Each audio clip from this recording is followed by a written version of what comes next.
Today, you won't want to miss my conversation with my friend Conrad Black when we reflect on his story about being with the President of the United States when they learned the news of the tragic assassination of Charlie Kirk. We'll also talk about the historic time that our country's in as we talk about the choices, the future that faces our nation. Well, we know that we've got to get our country back on track, Conrad Black. And so I wanted to start off, though, with a very heartfelt story that it is really remarkable that you were present. Uh, and that has to do with the tragic, horrifying assassination of Charlie Kirk. He was an activist, an advocate for reason, respectful discussion, and an advocate for truth. And within that context, it's really remarkable that you were there in the Oval Office Yes, when President Trump and Vice President Vance received the tragic news that Charlie Kirk had died. What was that like? it was very dramatic. When I arrived, um, I'd seen on my iPhone that he'd been injured. There'd been an attempt on his life, but there was no comment on what his condition was. So naturally, I was hopeful that he'd recover. Like President Reagan or something. He was injured but would recover, and and then I had to wait. I arrived early, as one does, for the meeting with the president, and then when I was invited into his office, we started talking, and he invited me to talk about certain things. So that's what we were talking about. And uh, Art Laffer, the famous economist, came in just to have a photo op shaking hands with President Trump in front of the painting of President Reagan, you see, beside the Hmm. president's desk. And then he went out, and then a young man who works there in the president's office came in and handed him a note, and this was that. I mean, I didn't know until he said it, obviously, that Charlie Kirk had died. We both said what a horrible thing that was, and then a couple of minutes later, the vice president, who was a good friend of Charlie Kirk's, came in, and he had been on the phone uh, talking to the investigators on site, and they had a good idea who this guy was. At least they had a picture of him, and he'd been described and so on. And apparently, some crank, some absolute lunatic, stood up and said, "I did it. I killed him. I shot him." And it was it wasn't true. He was just one of these rather irrational people. But they then, by this time, the vice president said they have a picture of this guy, and they don't think they're going to have a lot of trouble finding him. And and then they talked, and I didn't feel it was my place to say anything at this stage. I offered to leave, and the president said, "No, don't stay there." And and then these two talked about it. And the reason I wrote it was not to say, I was in the office when this happened. It was Hmm. just that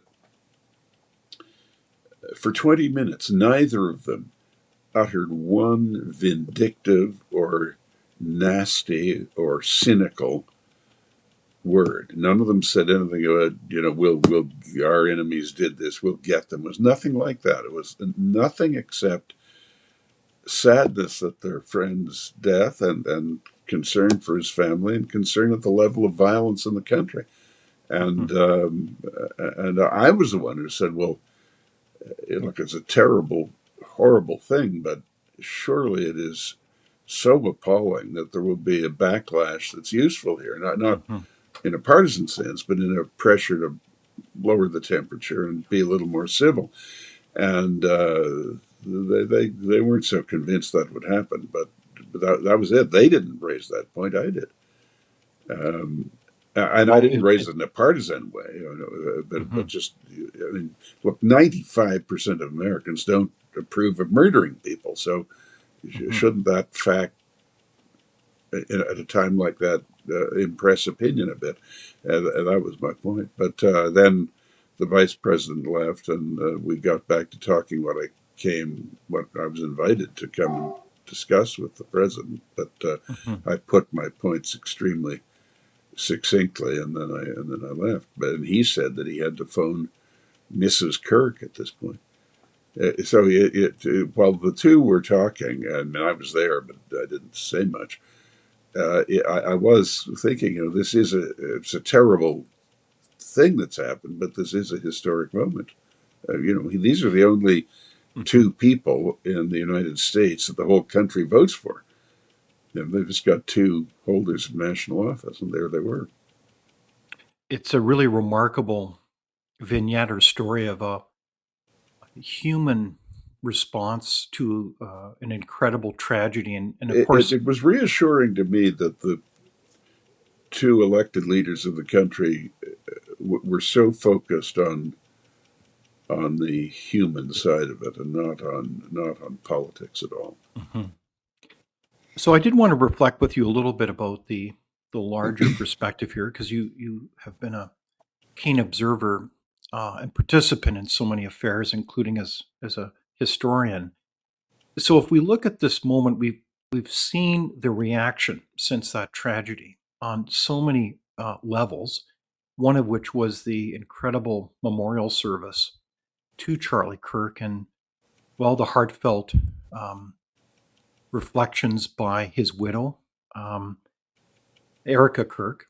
Yes, And we certainly won't forget those remarks. And we also saw really hundreds of millions really um, get into the conversation about the significance of Charlie Kirk's life as an advocate for freedom of speech and truth. And we've also seen other, frankly, horrifying responses to the death of another person, which is another topic. But I guess if we look at the larger picture, is this a yet again a moment in history where there seems to be a break now in our culture that is realizing that this wokeness, this radical left, is somehow being recognized for its intolerance and many would argue a proclivity to violence? Is this a kind of a historic moment where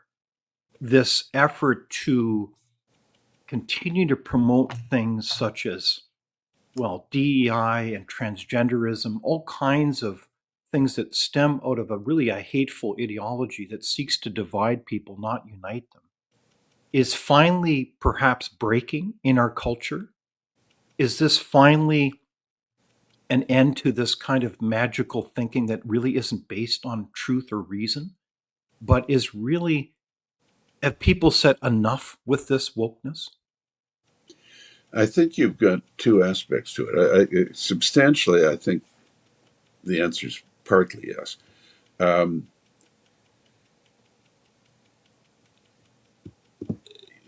Charlie Kirk had seen him. I met him once, but I really didn't know much about him. I didn't know that much about Turning Point USA. I'm a Christian, but not an evangelical Christian. And I knew that he was very successful at going around to university campuses and uh, putting forth a conservative and a anti-atheistic viewpoint, a Christian viewpoint. But I didn't realize how prominent he was in that area. And I think what has happened is that obviously, virtually everybody was appalled. I mean, almost everybody disapproves of murdering people. Um, but I think that first of all, the fact that the president's political opponents appeared to be much more concerned about the firing of Jimmy Kimmel, who's a pretty tired old late night commentator who he thinks he's Mhm. amusing, but I don't think anyone else does, and who said on that occasion the critical words that the president was mourning the death of Charlie Kirk the way a 4-year-old child cries over a dead goldfish.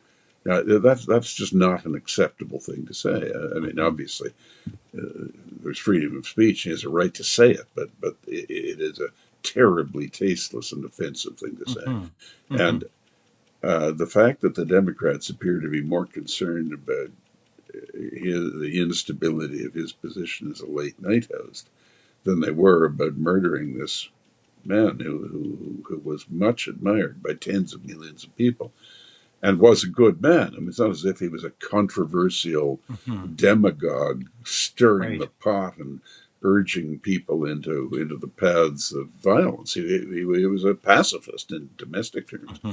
And I think that has shocked people. And I think it is another of these instances where the Democrats in general, and particularly the more fervent, woke Democrats, have piled onto an issue on the 20% or even 10% side of it Hmm. against the great majority.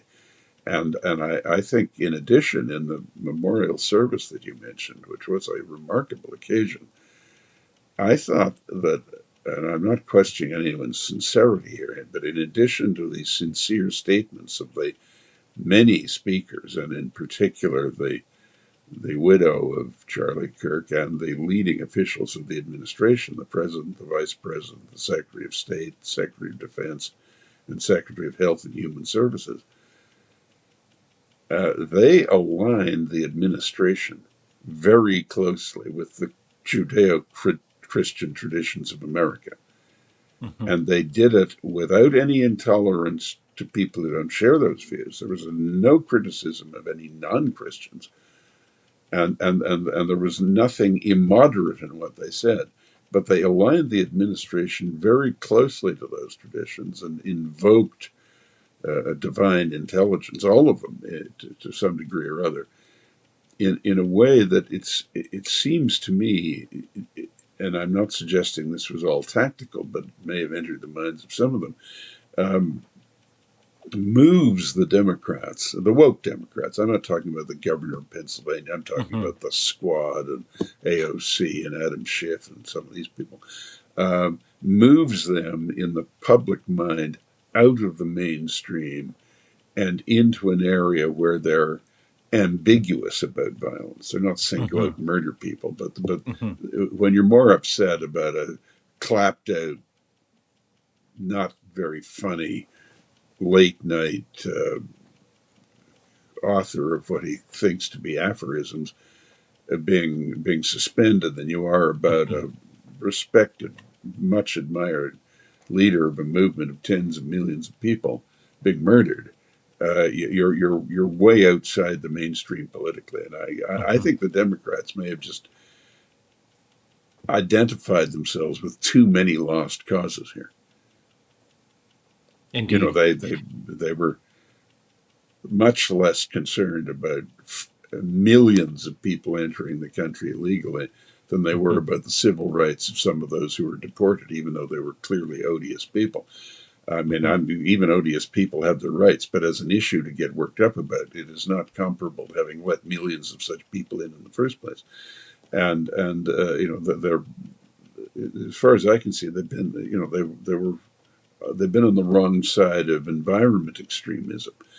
You know, Hmm. they've just drawn the short straw for themselves in policy and policy approval terms too often, and I think they're becoming a chronic minority temporarily. I mean, ultimately, over time in the United States, both sides come to bat, and half the people are on one side and half on Hmm. the other. But right now, in the great struggle that Trump had to first get control of the Republican Party and then get control of the administration and the Congress and public policy, his victory is overwhelming at this point. And Hmm. part of it is his skill, and for the most part, I think the correct interpretation he gives to most of these issues. But part of it is the Democrats are essentially on a suicide path here in electoral terms. Hmm.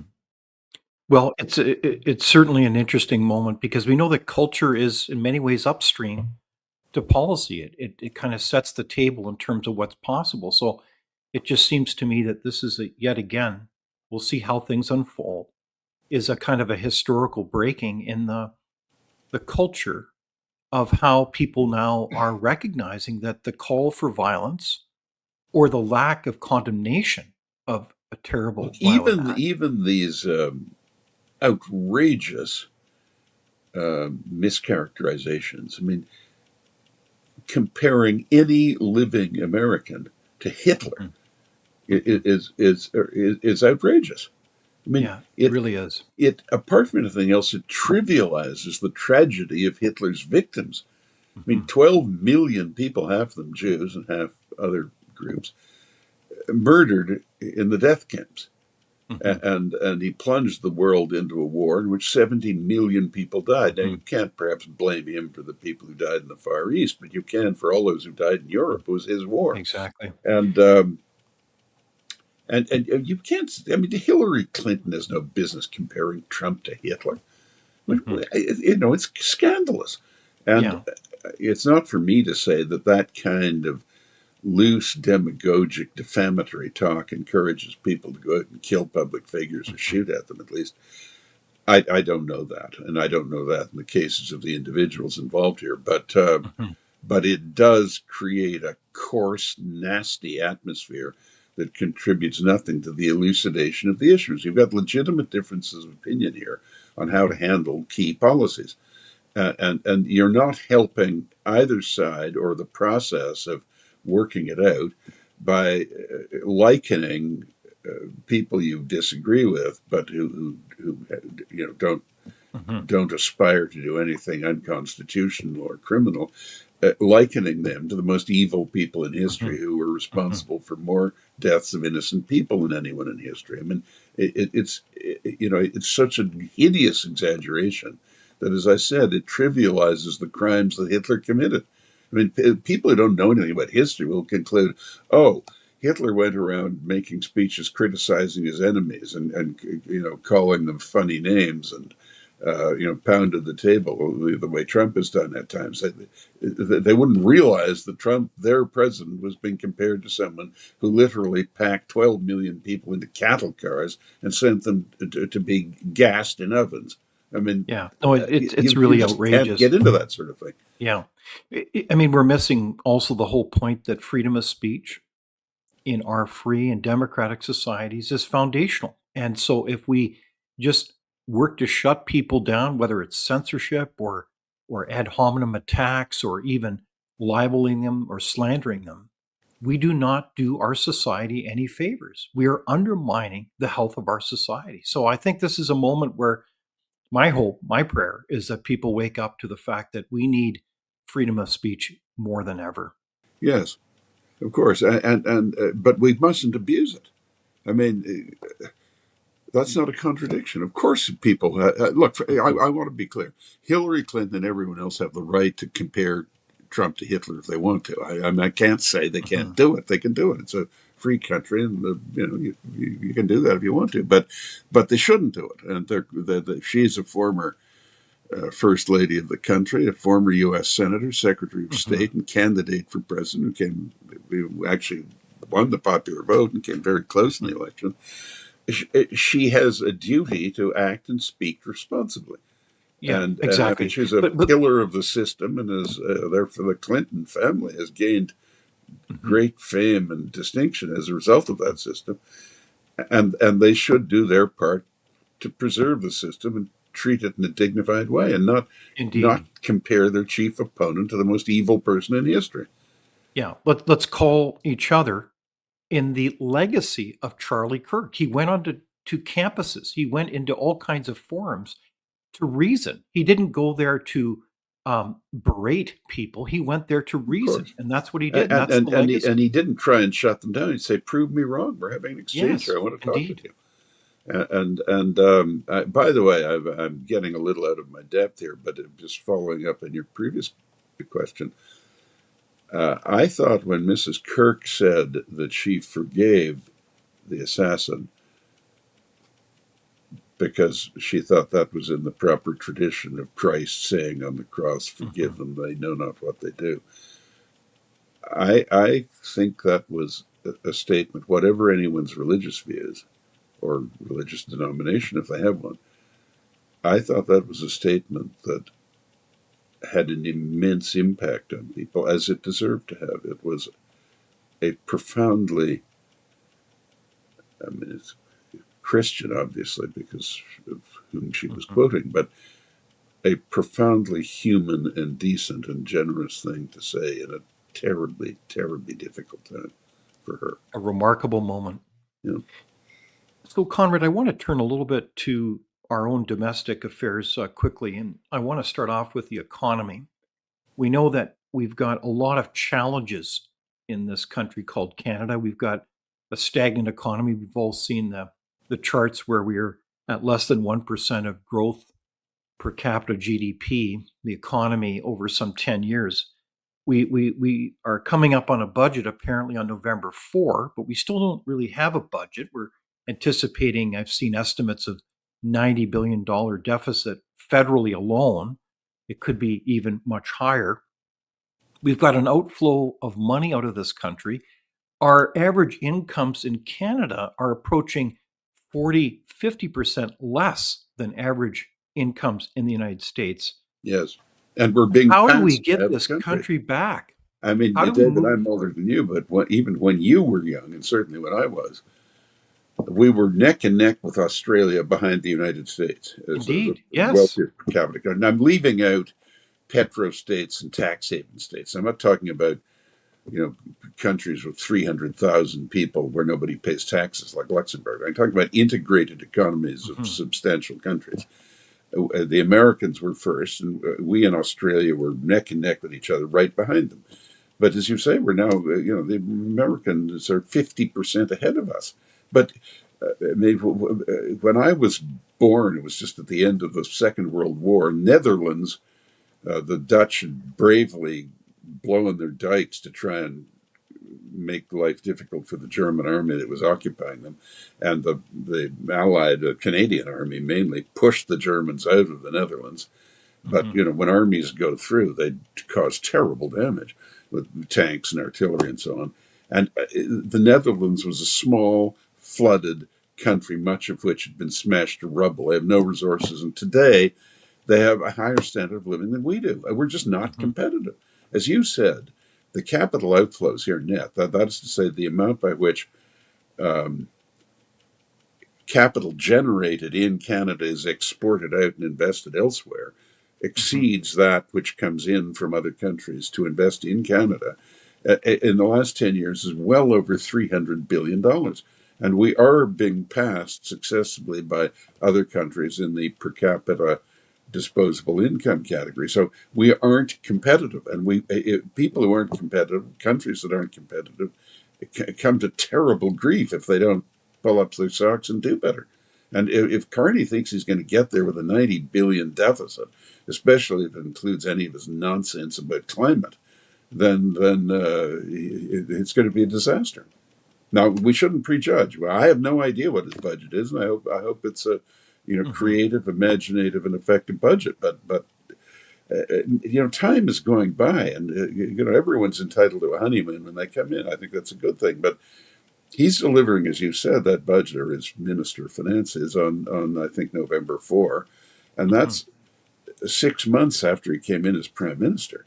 That was the Mhm. time between Pearl Harbor and the Battle of Midway, where Mhm. the Japanese onslaught across the Pacific, and then the Americans pushed them back. And Mhm. after that, they moved steadily towards the home islands of Japan. Well, the whole world changed in that time, and the 6 months is a long time in politics.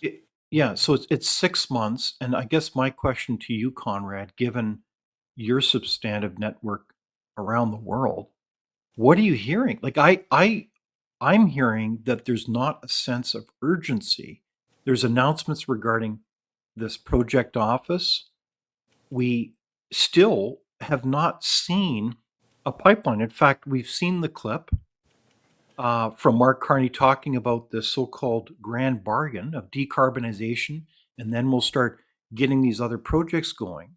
And we've seen also the response from the leader of the opposition saying, well, if you keep all these policies in place, like net zero and the Never Pipeline Bill, C-69, there's a whole list of them, the tanker ban on the West Coast, how are we going to move this country forward? Our major industry is oil and gas, among many others. and it's still kind of the same policies. So I guess my question is this really a change in government or is it just a change in leadership and tone? Well, Are we, you we have to optimistic? wait. If Kearney doesn't, let me put it very directly. What appears to be this grand bargain of he'll allow a pipeline, but is talking about it being a carbon neutral pipeline, which is just a Mhm. ridiculous concept. We don't need pipelines to carry water from Alberta to British Columbia or Ontario. But the bargain appears to be that he'll approve a pipeline as long as there's a carbon collection and a burial of carbon up near Red Lake or something that costs $16 billion, and the federal Mhm. government will pay for it. Alberta won't pay any of it. I mean, I guess for someone of his, in my opinion, absurd views on the imminent danger of climate change, um, I guess that's a compromise. And if he did that, it would at least be an improvement on what we've had for the last 10 years, which was Mhm. essentially a war on our greatest industry and the chief engine of prosperity in this country. But let me take it one step further. If he doesn't move on a pipeline, if he doesn't take serious steps, I don't mean bureaucratic window dressing about a major projects office. That's just more bureaucracy. I mean, everyone Mhm. knows a pipeline's a pipeline, and it's well known how you build them. You dig Mhm. a space for them and put a pipe down. And if he doesn't get on with that, then in my opinion, we're going to be very soon in the position where the majority of Albertans would vote for Alberta to secede from Canada and become an independent country. And then they would make a deal with the United States, either to sell the Americans oil and gas at a reasonable price, not the knockdown price the Americans are getting now, or to go back to XL, ship from Alberta all the way to the Mhm. Gulf of Mexico or America, whatever you want to call it, and and then to the world. And if Alberta did that, it would be a petro state. It wouldn't need an income tax. It would have the highest standard of living Mhm. in the world of any country. Mhm. And people, Edmonton and Calgary would become the size of Toronto, and they wouldn't have to listen to any more nonsense from Ottawa ever again. Now that's Right. the position we're going to be in. And by the way, if Alberta did that, Quebec would do it a month later. I mean, the leader of the Parti Québécois, which at this point is ahead in the polls for the Quebec election next year, has said that if elected, he will recognize Alberta as an independent country, even if they Indeed. haven't Yes. achieved that status. Yeah. I mean, the Québécois have figured out that the Albertans are not far from being as dubious about Canada's utility to them as Quebec is. Mhm. Now, this is Well, a and don't shocking forget about state for this country Saskatchewan. to be in. Now, maybe Carney knows all about it and has a strategy to Mhm. deal with it. I hope he does, but we don't know. Right. So you're seeing, in many respects, a significant foreshadow between Alberta, Quebec, and let's don't forget Saskatchewan, where provinces are going to be asserting their sovereignty if they can't find a pathway to prosper. I Well, if mean, they're being strangled economically, frankly, they're mhm, right to secede.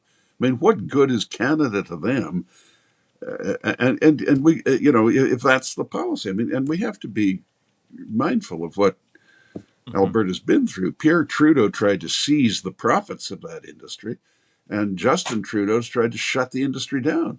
I mean, why should Alberta put up with that? I mean, why exactly. should Canada put up with it? It's an insane policy, but it's Alberta's oil and Saskatchewan. So the other economic fall I want to get your feedback on and perspective, Conrad, has to do with what is it again? Oh, trade. And the whole challenge of getting a trade deal with the United States of America. So you know the president, you know the administration. What do we need to do to get a trade deal and move You forward? know, Because it's this uncertainty that's when I deadly was to visiting the business president investment. 2 weeks ago, he said to me, "What's the state of the trade talks with Canada?" And I said, "Mr. President, I mean, you're supposed to know that. I don't know. I have nothing to do with it. I mean, I was actually hoping you would tell me." he doesn't actually think about Canada that much, and that's in the hands of officials. I think, Mhm. as it should be, you've got trade experts For sure. talking to each other, and I assume that they're proceeding in a civilized, reasonable manner. But and we have, I think, about 75% of the trade between the two countries is governed by the treaty, and neither party's Yes. given notice of cancellation. So, we Mhm. don't have it all hanging over us right now like a sword of Damocles. But the new government in Ottawa had better work diligently to get a proper agreement. And the American view is that Canada is going to lose all of its steel industry and all of its automobile industry. And Oh. now I said to him that if that was the case, then the Canadians should buy the auto factories in Canada, obviously at a very knocked down price, and and make the cars in Canada for Canadians. I mean, I said, Mr. President, if you think that you can impose on Canada policies that are effectively eliminate the Canadian auto industry, I wouldn't have any expectation, if I were you, of selling any American cars in Canada. I mean, we got the auto factories, we'll build other kinds of Mhm. cars in them and buy them ourselves. But I said, I don't, technically, I don't know anything about it. I mean, I was hoping you could tell me. But look, on that one, David, I assume that reason will prevail. I mean, he has Mhm. no animus to Canada. He didn't like Trudeau, but he has no objection to Carney, and he likes the country. He knows Canada well. He used to come and ski in the Laurentians all the time when he was a young man. Mhm. That's where he met his first wife, and he likes Canada. Mhm. And So he's not trying to put us to the wall. He made some injudicious remarks, and the Liberal Party ran with it. And Carney put on his Churchill act that we'll fight in the hills and the streets and Mhm. all this nonsense. But all's fair in politics. He got away with it, but it was a load of codswallop, all of it. But I assume we'll work it out like reasonable people. Well, let's hope so. It's fascinating though, the dynamic I think within the Canadian populace is real concern about the They relationship with have the they have United every States. reason to be concerned. I think they are concerned. Um, And when you said earlier, what does the world think? The world thinks Canada is an absurdly woke country. Even the mm, Europeans, who are pretty wimpy by American standards on all of this mhm, stuff, and have made terrible mistakes about admitting masses of foreigners who aren't immigrating the way our ancestors did to this country, mhm, anxious to join a new nationality, be part of it, and help build the country they're moving mhm, to. I mean, it's like the waves of people in the fourth and fifth centuries, who came ahead of the Huns and the mhm, nastier barbarians and crowded into the Roman Empire. They had no loyalty to Rome. They just wanted to move to a more comfortable place, and mhm. and that's what the Europeans are getting, and the Americans have stopped it. I mean, Trump has stopped illegal immigration, and many of your viewers would have seen his remarks at the United Nations earlier this week, Mhm, and I think he called it the two-tailed dragon. If you don't control immigration and allow the climate fanatics to strangle the mhm. economy, you're going to lose your countries. Everything is going to fail, and Absolutely. the Americans are showing the way in these things. But in Europe, as you know, they've allowed a lot of immigration of relatively unskilled people without making any provision for increased Mhm, housing or the social safety net. So they're overburdening their government structure, creating terrible pressures on housing prices for especially for lower income groups. So mhm. the lower income citizens of those countries are complaining, and they're not complaining because we don't want foreigners here. They're complaining because their own standard of living is being depressed, but they're Exactly. being accused of racism and persecuted as racists when in fact they are victims of the incompetence of their governments. Well, you can't. Indeed. Their democracies are Exactly. all going to be thrown out. Yeah. Well, and what's also very concerning is we've got, the last time I checked, some 3.2 temporary visa workers in Canada, and we've got record levels of youth unemployment. I mean, that's the next generation that need that first job, the entry point into becoming an adult. I mean, this is a policy that's really undermining our society. Yes. No, it absolutely does. At least here, we only have a border with one country, and we don't have a lot of Americans, desperate to get in here, the way, say, people from the Middle East are desperate to get into Western Europe, but or people from south of the United States are desperate to get into the United States. But Mhm. so for us, it's a relatively easy problem to deal with. But uh, but we've got to deal with it. I mean, We've got to the deal fact, with it. frankly, whether it's easy to deal with or not doesn't matter if you're not dealing with it. Mhm. I want to turn to so-called green energy, and we could highlight so much here in terms of further revelations about the so-called science regarding the models. There's been, long time claims that the world is coming to an end with climate change. Um, the President Donald Trump called all green is bankrupt. We've got Germany now backtracking on a lot of policy around quote green energy, as Germany itself has energy costs some three times higher Bringing back than North nuclear America. power, which Chancellor Merkel shut down. It's Mhm. clean. It's clean energy. It's recognized to be clean energy. Exactly. So in this context, are we seeing a bigger strategic, frankly, implosion?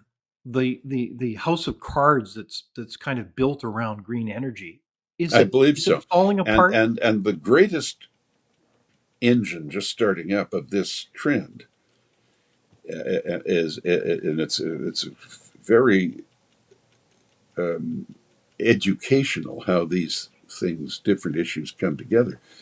I think it is when Trump discovered the proportions of Western European purchases of Russian gas, and just recognized right away that the Europeans were calling on the Americans to help repel Russia from Ukraine, while they were in fact financing the war for Russia by buying gas from them.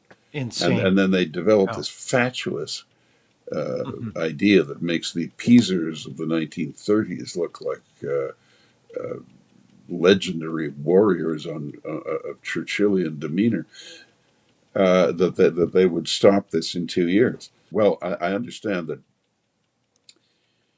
Trump met with the European leaders who are in New York for the General Assembly of the United Nations, and I saw the interview on Fox News last night with the president of Finland, very articulate man, Mhm. and Mhm. Trump has said, "Look, we'll find alternate sources for you. We can provide some, and friendly members of OPEC like Nigeria and Saudi Arabia and Indonesia, we'll all build it up and replace Russia as your source. We'll have to use more tankers, obviously. You can't pipeline it all, but we can do it. But you've got to do your part. We are not going to take the lead in defeating Russian aggression, which is being financed by you, just as you're asking us to do it." Mhm. And so I think it's all sorting out now. And I see the American position is Russia's got to get out of Ukraine completely. And I think there's no doubt that when Trump says that he can make it impossible for Russia to continue this war, he can. I mean, I believe he's covered everything with the isolationists in his own party Mhm. by Mhm. by bullying Europe into raising its defense budgets, which five previous presidents were asking for but didn't get it. And so he's selling very sophisticated American weapons to Europe. Europe's giving it to Ukraine. Russia will be facing a much Mhm. more dangerous military opponent, and the Russian civil population will get a taste of missiles and bombs and armed drones overhead that the Mhm. Russians have kindly inflicted upon the Ukrainians. And the American secondary sanctions will be such that Russia's income is going to collapse. Now, Russia has a GDP smaller than Canada. It's Mhm. taken over 1 million casualties. It's taken over 50,000 deserters. They can't go on like this. And I give Trump great credit for trying to treat Russia gently in order to help them out of the embrace of China. But Putin has been so stubborn and narrow minded about this, and so bellicose, that he has brought on himself what is going to be a humiliating lesson for Russia, I think. So in that context, though, I guess the question there as we kind of look to wrap up our conversation is why is Canada then seem to be pursuing still a whole set of green policies that frankly make us uncompetitive then on the energy side Well, the and answer every is that related industry? people sold that to Justin Trudeau, and Carney was one of the people who sold it to him. I mean, I remember him when he was governor of the Bank of England. He turned the Bank Mhm. of England into an agency badgering the country about climate change, which has nothing to do with running a central bank. And Mhm. and then, of course, he warned Britain that there'd be grass growing in the streets of London if they left Europe, and they ignored that. And he's not well remembered in Britain. But we're waiting to see on this budget whether he has read the polls, at the least read the polls, and cynically realized he can't go ahead with such a radical energy reduction Mhm. program, or or even had the grace of conversion and just Mhm. decided that that it's not the right policy right now. Now, Exactly. if he does either of those, I think we'll turn in the right direction and things will start getting better. We'll increase our energy exports and it'll all come along. It's a rich country with a talented and highly motivated workforce. There's nothing wrong with Canada that better government wouldn't solve. But if he doesn't, he's going to have a real sleigh ride, Okay, and we're all so going to suffer for it. indeed. So just to wrap up my other question I wanted to explore with you is what is the larger strategic play for Canada to summarize it? I mean, obviously, we we can make trade with the United States. We've got to move our own policy house in order. We need free trade in Canada. We need to get rid of that red tape so that instead of repelling capital, we attract business investment to this country. We should be the most prosperous nation in the world, darn it. So, in that context, though, the larger play surely relates to security as a continent, doesn't it, Conrad? I mean, instead of the United States making overtures to Finland to supply them with energy, Canada should be the source of that energy. It seems like we Exactly. are spinning our wheels when, in fact, we should be working with the Americans to create a secure continent, be a full NATO partner, but clearly being exporting everywhere around the world. Why can't we do this, Conrad? We can. We can. The burning question is, does Mark Carney have the intelligence and the courage to do, frankly, a 180-degree turn on what he has been saying and what his predecessors in that Liberal government were doing, largely on his advice, or not? I mean, a notorious case of a complete policy turn was the Nazi Soviet Pact. Now, Stalin and Hitler were horrible people, and it was a disaster that started the war. But they had the intelligence to realize that the policy they were pursuing wasn't working for them. I'm not in any other respect trying to suggest we should emulate anything either of them did. Hmm.